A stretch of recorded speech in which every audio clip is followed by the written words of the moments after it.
ஒரே ஒரு சப்ஸ்கிரைப் பண்ணிவிட்டு பாருங்கள். பார்த்தீங்கன்னா ரோகிணி இருந்துட்டு இனிமேல் என்னால் டைவர்ஸ் எல்லாம் கொடுக்க முடியாது, என் குழந்தை தான் இனிமேல் எனக்கு இதாக இருக்கும் அப்படின்னு சொல்லிட்டு ரோகிணி வந்து சொல்கிறாங்க. எல்லோரும் இல்லை இல்லை நீ கையெழுத்து போட்டே ஆகணும் அப்படின்ற மாதிரி விஜய் வந்து சொல்கிறாங்க. இனிமேல் கையெழுத்தும் போட முடியாது, டைவர்ஸும் கொடுக்க முடியாது அப்படின்றாங்க. அந்த லாயர் இருந்துக்கிட்டு என்னம்மா சொல்கிற அப்படின்னா, இந்த குழந்தைக்கு மனோஜ் தான் காரணம் அப்படின்னு சொல்லிட்டு சொல்லிடுறாங்க. மனோஜ்கிட்டையும் போய் இதுக்கு முன்னாடி நம்ம ஆசைப்பட்டோம், அப்போல்லாம் நம்மளுக்கு கிடைக்கல, இப்போ கடவுளாக கொடுத்துருக்கு நம்மளுக்கு ஒரு பாப்பா, இது கண்டிப்பாக நான் இது நல்லா வளர்த்து நம்ம 2 பேர் தான் இருக்க போகிறோம் அப்படின்ற மாதிரி சொல்லிவிட்டு அங்கேருந்து கிளம்பி போயிடுறாங்க. எல்லோரும் என்னடா மனோஜ் அப்படின்ற மாதிரி பார்க்குறாங்க. அங்கே லாயர் இருக்காங்க இல்லையா, அவங்களும் இது ரொம்ப பெரிய இதாக இருக்க போகுது, ஏற்கனவே பார்த்தீங்கன்னா போயிட்டே இருக்குது, இப்போயும் இந்த மாதிரி ஒரு சுச்சுவேஷனில் ஒன்றுமே பண்ண முடியாது, ரொம்ப காம்ப்ளிகேட் ஆகிடுச்சி இனிமேல் உங்கள் கேஸு அப்படின்னு சொல்லிட்டு என்ன பண்ண முடியுமோ பண்ணுங்கள் டக்குன்னு அப்படின்னு சொல்லிட்டு அங்கேருந்து போயிடுறாங்க. அப்புறம் விஜய் வந்து பார்த்திங்கன்னா என்னங்க சொல்லிட்டு போகிறா இவ, என்ன இப்படி சொல்லிட்டு போகிறாளே அப்படின்ற மாதிரி சொல்கிறாங்க. அதுக்கப்புறம் பார்த்திங்கன்னா எல்லோரும் ஒருத்தரை கேள்வி கேட்குறாங்க. ஸ்ருதி நம்ம எல்லாருமே கேட்குறாங்க, இந்த மாதிரி சொல்லுங்கள் மனோஜ், என்ன உங்களுக்கு அவங்க தான் அவ்வளோ இதாக சொல்லிட்டு போகிறாங்களே, இதுக்கு நீங்கள் தான் காரணம்னு சொல்லிட்டு எப்போ எங்கே சந்திச்சிங்க அப்படின்ற மாதிரிலாம் பார்க்குறாங்க.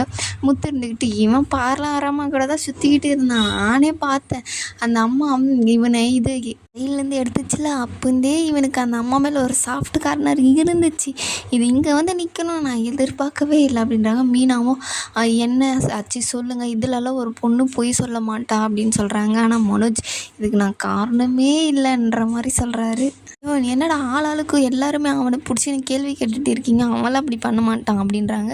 அவங்க அப்பாவும் இருந்துக்கிட்டு நீ அவனை ரொம்ப நம்பாத விஜய், இவன் அப்பப்போ ஒரு டைமு என் காசை எடுத்துகிட்டு ஓடி போனவன் தான் இவனை நம்புறதா இல்லை, என்ன ஆச்சு சொல்லு மனோஜ், இது பெரிய விஷயம் ஆயிரும் அப்படின்ற மாதிரி சொல்கிறாங்க. ஸ்ருதி இருந்துக்கிட்டு முன்னதான் இது ரொம்ப பெரிய கேஸாக போயிட்டு இருந்துச்சு, இப்போல்லாம் ஒரே ஒரு இதுதான் டிஎன்ஏ டெஸ்ட் எடுத்தால் முடிஞ்சிச்சு, இதுக்கு நீங்கள் தான் அது காரணம்னு தெரிஞ்சு போயிடும் அப்படின்றாங்க. மனோஜ் அப்படியே முழிக்கிறார், ஐயோ என்ன பண்ணுறது தெரியலையே அப்படின்ற மாதிரி எல்லாருமே இவன் தான் காரணம் அப்படின்வாங்க. ஆனால் விஜயா இல்லவே இல்லை, என் பையன்லாம் அப்படி பண்ணியிருக்கவே மாட்டான், அவள் ஏற்கனவே ஏகப்பட்ட பொய் சொல்லி சுற்றிக்கிட்டே இருக்கா, அதில் ஒரு பொய் தான் இது அப்படின்றாங்க. அத்தை இந்த மாதிரியெல்லாம் கேரக்டரை நீங்கள் ரொம்ப இது பண்ணாதீங்க அப்படின்னு சொல்லிட்டு மீனா, நீ நான் அவளுக்கே சப்போர்ட் பண்ணிகிட்டு இருக்க அப்படின்றாங்க. மீனா இருந்துக்கிட்டு அப்படியெல்லாம் இல்லை அத்தை, அவங்க எல்லாத்துலேயும் பொய் சொன்னவங்க தான், ஆனால் இதில் பொய் சொல்ல மாட்டாங்க, எந்த பொண்ணும் இதில் பொய் சொல்லுவாங்களா, என் குழந்தைக்கு இவன் தான் அப்பான்னு சொல்லிட்டு அவள் சொல்லுவா அப்படின்னு சொல்லிட்டு விஜயா வந்து சொல்கிறாங்க. ஏற்கனவே ஒரு குழந்தைய பெற்று எடுத்து வந்தவ தானே அப்படின்றாங்க. அவனா அதுலேயும் போய் சொன்னவங்க தான், ஆனால் இதில் போய் சொல்ல மாட்டாங்க அவங்க அப்படின்னு சொல்லிட்டு எல்லாருமே சொல்கிறாங்க. மனோஜ் சொல்லிடு மனோஜ், அப்புறம் பெரிய பிரச்சனையில் மாட்டிப்ப, அது பேப்பர்லலாம் நம்ம வீட்டு மானமே போயிடணும் அப்படின்ற மாதிரி சொல்கிறாங்க. இல்லவே இல்லை, அவள் சொல்கிறதெல்லாம் நீங்கள் நம்பாதீங்கன்னு சொல்லிட்டு அவர் அங்கேருந்து போயிடுறாரு.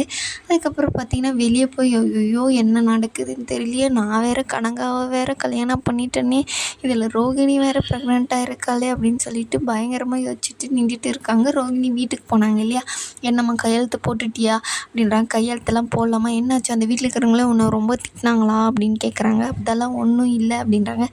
அப்புறம் என்ன ஆச்சு அப்படின்னா, இவள் ப்ரெக்னெண்ட்டாக இருக்கலாம் அப்படின்னா, நீ எல்லாத்துலேயும் பொய் சொல்லுவே, இது உண்மைதானா பொய்யா அப்படின்னு சொல்லிட்டு அவங்க அம்மாவே கேட்குறாங்க.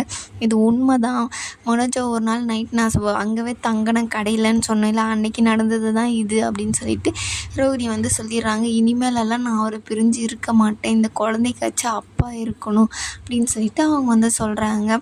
ஐயோ இவன் வாழ்க்கையில் இப்படி தான் ஆகணுமா அப்படின்னு சொல்லிட்டு அவங்க அம்மா வந்து அழுந்துகிட்டே இருக்காங்க. ரோகிணியும் பார்த்திங்கன்னா இல்லை இதுக்கப்புறம் விட்டுறவே கூடாது மனோஜ் அப்படின்னு சொல்லிட்டு ஒரு இதோடு இருக்காங்க. அப்புறம் மனோஜ் பார்த்திங்கன்னா ஐயோ என்ன பண்ணுறதுன்னு தெரியலையே, இந்த 5 லட்சத்தை கொடுத்துட்டு இவளை எப்படியாச்சும் டைவர்ஸ் வாங்கலான்னு பார்த்தா முடியாது போலையே அப்படின்னு சொல்லிட்டு அவர் அந்த நின்று புலம்பிட்டு இருக்காரு. இதோட இந்த எபிசோடு முடியுது.